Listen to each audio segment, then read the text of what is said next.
ሰላም የትግል ቤተሰቦች እንዴት ናችሁ? ሰላም ናችሁ ወይ? ዛሬ በጣም ከፍቶኛል።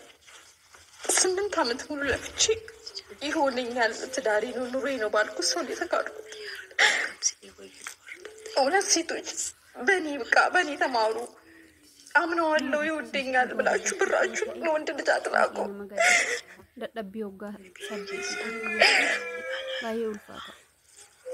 በጣም ተጎድቻለሁ። በእኔ በቃ እውነቴን ነው የምላችሁ። በገነጋ ለመሄድ 6 ወር ነበር የሚቀረኝ፣ ግን እሱ አገብቶ ቪዲዮና ፎቶ ደረሰኝ። ዋይን ኬኛ yoo dhiisan nama hin dhiisuu jedhee Haacaaluu Hundeessaa. Kanaafuu waan goonu hin qabnu. Qanumaan ni boonyaa walirraan barannu, qanumaan hin boonyaa walirraan barannu jechuudha. Waa dubbachuuf imimmaan ishii anaan baay'ee garaana nyaate. Imimmaan ishii ofaa miti, dadhabbiin ishiitis baay'ee garaana nyaate. Maal jechaa jirti? Walirraa haa barannu nagaa Ingaa anarraan jiilay ani nama boruuf tidaarii naa ta'a jedhee dafqa kiyya waggaa 8 ergee fuudhee inni jechuudha. Fuudhetti suuraa fi viidiyoo ergeef jechuudha. Mee kana laala hangam sammuun nama cinqama, hangam sammuun ishii cinqama.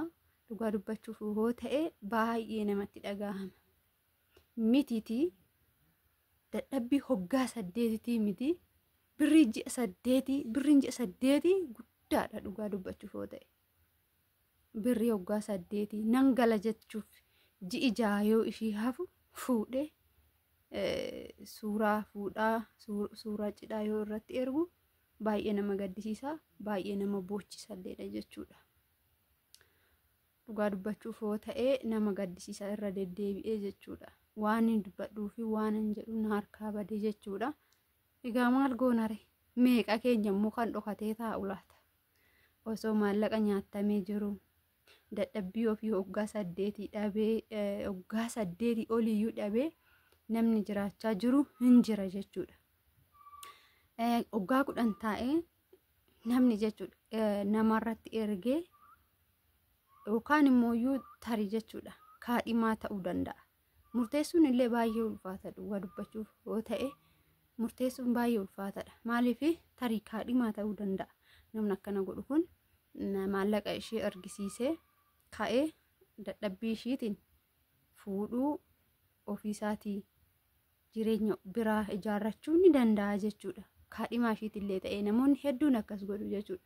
Akkasumas immoo abbaa manaa ta'anii oolsuma abbaa manaayyuu ta'anii jiranuu maallaqa isaan nuu guduufaa boruu fi iddoo guddaadhaan waliin geenyaa in hojjetaa in jijjiiramna jedhanii isaan kan irratti ergan, inni immoo waan biraatiin karaa jaartii fuudhuuf attiin deema jechuudha. Kun immoo baay'ee gaddisiisadha, baay'ee sirrumatti gaddisiisadha jechuudha.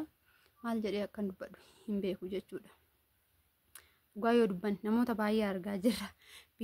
Biyya ormaa keessa taa'anii garuu isaan maallaqa isaanii erganii inni haadha manaa biraa fuudhee daa'ima godhatee kan qabu nuu nama meeqan beekna jechuudha. Nama meeqan ija kiyyaan arge jechuudha. Dhugaa yoo dubbanni jechuudha. Maaliif maallaqa jechuudha kan waan hundaa nama balleessus kan karaa gaariirra nama hin dhoofne akka maallaqa ta'e beeka. Abbaa manaa keessanii yoo ta'e maallaqa ittiin hojjetu qofa erguudha. Yoo hin nuyyuu sanuun hojjenne ta'e gatiin dadhabbii keetiitii fi gatiin haadha manaaf abbaa manummaa waliin madaalu natti fakkaata. Dhugaa dubbachuuf yoo ta'e maaliif shamarraniif akka waaqayyoon jedhetti addaamiin dadhabiitoo akka macaafni qulqulluun abbooliin keenya nu barsiisanitti addaamidhaan dafqa kee nyaadhu dafqiitoo maatii soo barbaade maatii isaa kan horachuu danda'u dhiira jechuudha. Waan barbaade kan gochuu danda'u dhiira. Garuu immoo zabana keenya kana dhufe jechuudha. Bara keenya kana immoo nutu dhiira silaa inni kan dubartii bulchuu qabu nutu dhiira bulchaa jira yookaan immoo dhiira birriidhaan binnee kana nuuf hojjedhu san nuuf hojjedhu jireenya gaarii wajjin jiraannaa jennee irratti erginaa hojjennee irratti erginaa dafqa keenya guyyaa waggaa meeqaa irratti erginaa inni taa'ee asitti nurraa fuudha dadhabbii tokko malee birriin ji'a ji'aan akkaawunti isaatirra galaa fi kuni maal godheree jechuudha dhiirota in balleesse jechuudha dhugaa dubbachuuf yoo ta'e maaliif maallaqni quufa keessa darbee quufa daangaa hin qabne nama quubsisiisa jechuudha. Kanaafuu warroon amma ishii maal jechaarti narraa baradhaa nama dhamanina jechaarti walumaa galatti karaa maallaqaatiin nama dhamanina karaa maallaqaatiin nama dhamanina maallaqni hin badaa maallaqni nama sin balleessa ofiifis hin bada maaliif namni tokko gaafa seeraan qabuu didee to balleesse hin bada jechuudha yoo seeraan qaban garuu hin qabama kan akka maallaqa qabamus hin jiru kan akka maallaqa nama balleessus hin jiru jechuudha. Maallaqni waan baay'ee yoo harkaa qaban waan baay'ee godhuu ni danda'u fuudhus hin danda'a akka barbaade maatis godhachuu hin danda'a akka barbaade wanni hunda harkasaa jira maaliif xaaree argachaa hin jiru sigalee sit hojjetee itti fidaa jira sit hojjetee too biyya ormaa teessee hojjettee itti ergitaa ji'a ji'aan akkaawunti isaatirra taa'aa inni kan barbaade ittiin hojjetee kan barbaade akka barbaade ittiin bashannan ati hoo garuu yuunifoormii takkittiidhaan waggaa 8 hojjetti ta'a maaltu beeka hin beekamu jechuudha. Yuunifoormii sunuu mana argamutti jijjiirran argama jechuudha. Qiyyaarayyuu yuunifoormiyyuu yeroo itti dhabnu inni jira jechuudha biyya namaa keessatti. Kanaafuu maal isiniin jechuun barbaade dhugaa yoon dubbadhe hedduun gadde jechuudha. Hedduumaan gadde waggaa 8 dhiisatoo mee maallaqa ji'a 8 yoo wayirra godhuu baattan. Maallaqa ji'a 8 miti maallaqa ji'a 2 wayirra yoo godhuu baattan. Maallaqa ji'a 2 miti maallaquma ji'a takkaatu tasuma isin jalaa baddee guyyaa wayii deebitee sammuu keessan keessatti isin deebitee maallaqni sun maaliif baddee osoo balleessuu baadhee silaarra bakkan amma rakkadhe kana naaf taati miti nama jechisiisti jechuudha gaafa waa rakkatan isinii galee gaafa immoo waa namatti dhufe osoo qabadhee raadhe har'a laali gaafa balleessitan gaabbuurra gaafa immoo wanni ergi sun erga ta'e erga raawwatame erga abbaan manaa keessan gara barbaade gara fedhiisaa akka barbaade maallaqa keessaniin erga deemin booda aarurra maal gochuu qabdu of to'achuu qabdu nama wajjin jirtan kanallee maaliif namni kun maal hojjechaa jira ishi yeroo yeroodhaan to'annu yookaaniif immoo erguu dhiisuudha bakka yoo dhiiste fuudhu yeroo san kan biraa yoo fuudhe sin qocca'u dadhabbii kee waggaa 8 kana osoo harkaa qabaatte ishii amma akkanatti kan boochisu maal seetan dadhabbii ishiiti malee isa fuudhee miti siniin galee dadhabbii waggaa 8 jechuun xiqqaa miti jechuudha dhugaa waggaa 8 dhiisatoo ji'i 8 baay'ee nama gubdi jechuudha biyyi ormaa baay'uma nama gubdi biyya ormaa kana kan arge beeka siniin galee boqonnaan hin jiru teessuun hin jiru na dhukkubee nan boqodhaan hin jiru waa hedduudha jechuudha. Egaa namoonni carraa akkasii qaban namoota muraasa siniin jedhu namoota parsantii 100 keessa parsantii 3 hin taatu jechuudha. Kuwwan boqonnaa malee hojjeta jechuudha. Boqonnaa hoo qabaattetu hojjette haadha kee yaadaa abbaa kee yaadaa obboleewwan kee yaadaa waan meeqa yaadaa hiriyoota kee kan duraa wajjin baratte iddoo isaan jiran yaadachaa ofii keetii gola madaamii keessa akka jirtu yaadachaa gaafa sansan hedduu sitti dhagahama. Kanaafuu maal gochuu qabda gaafa maallaqni keessi harka jiru homtuu sitti hin dhagahamu. Dhugaasiin jedha gaafa maallaqni kee wanni hundi kee dadhabbii kee of biratti ilaaltu anuu nama jabduudha. Kanaafuu dadhabbii koo kana qabadheen jira anuu nama jabduudha jettee ofiin boonta jechuudha. Wommoo kana hin taane akkanumatti gadi baanee yeroo hunda miidiyaa irratti boonya jechuudha.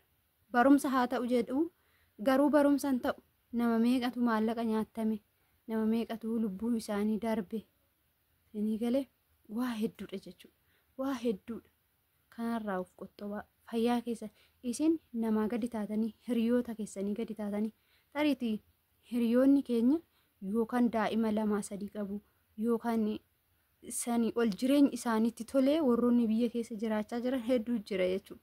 garuu biyya ormaa deemanii galanii jechuudha. Dhugaa dubbachuuf yoo ta'e umuriin namaa waggaa 8 jechuun xiqqaa miti. Amma fakkeenyuma mucayyoo kanaa fudhadheen haasa'aa jira. Waggaa 8 jechuun baay'ee xiqqaa miti, guddaadha jechuudha. Aga waggaa 8 kana osoo biyya jiraatte gaa'ila hin godhattiin, haadha maatii hin taatii, waan ishii barbaachisu hunda in jiraatti jechuudha. Akka biyyi jiraatutti dhugaa dubbachuuf yoo ta'e akka namni jiraatutti, akka biyyi jiraatutti yoo jiraatan hundumtuu nama dhibu jechuudha. Biyya ofii keessattis hojiin hin jira, biyya ofii keessattis jijjiiramuun hin jira.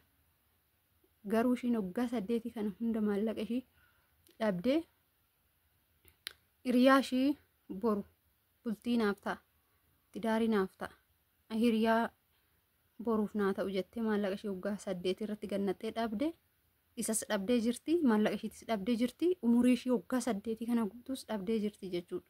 Walumaa galatti Waaqayyoon jajjabina siif haa kennu. Cimitoo jabaadhu, kanarraa baradhu, hojjedhu hundi keessanuu. Warroon jaalallee haa ta'u, kaadhimaa haa ta'u, ibin abbaa manaayyuu haa ta'uti to'annoo qabaachuu qaba. Sinii galee to'annoo qabaachuu qaba. Wanni hundi wanni keeti ta'e tokko to'annoo qabaachuu qaba. Isaa si bira hin jirre dhiisitu, isaa biyyi keetti fi biyyi isaa walirraa fagoo jiru dhiisitu. Wanni qaamni keenyayyuu to'annoo barbaada, miirri keenyayyuu to'annoo barbaada. Eessan jira, amma maalan hojjechaa jira, boru maal hojjechuun qabaa, kanaafuu kana hojjechuun qabaa, borummoo kana hojjechuun qabaa, maal laaluu qabaa, maaltu naawwaaxa'a, foon keenyayyuu miirri keenyayyuu to'atamuu qabaa jechuudha. Wanni nu faana biyyaa bahu to'atamuu qaba. Kanaafuu abbaan manaa keessanis to'atamuu qaba. Yeroo yeroodhaan waan inni irra hojjetu, waan inni ittiin hojjetu laaluu, waan hundaa jechuudha. Qorachuun barbaachisaadha. Sinin jedha hanga wallaalummaa kootitti jechuudha. Kuni gorsa kiyyaa, viidiyoo kiyya sinittan dheeressee horaa bulaa deebanaa sinin jenna. Maal goona waan bira inuma haasofnaa namni dhagahu hin jiru. Minaalbaata mee namoota akkasii sanniiniif sheer godhaatu viidiyoo keenya fakkeenyaaf namni 200 yoo ilaale namni tokko achi keessaa baraaramuu danda'a jechuudha. Of eeggannoo taasisuu danda'a. Sinii galee kanaafuu viidiyoo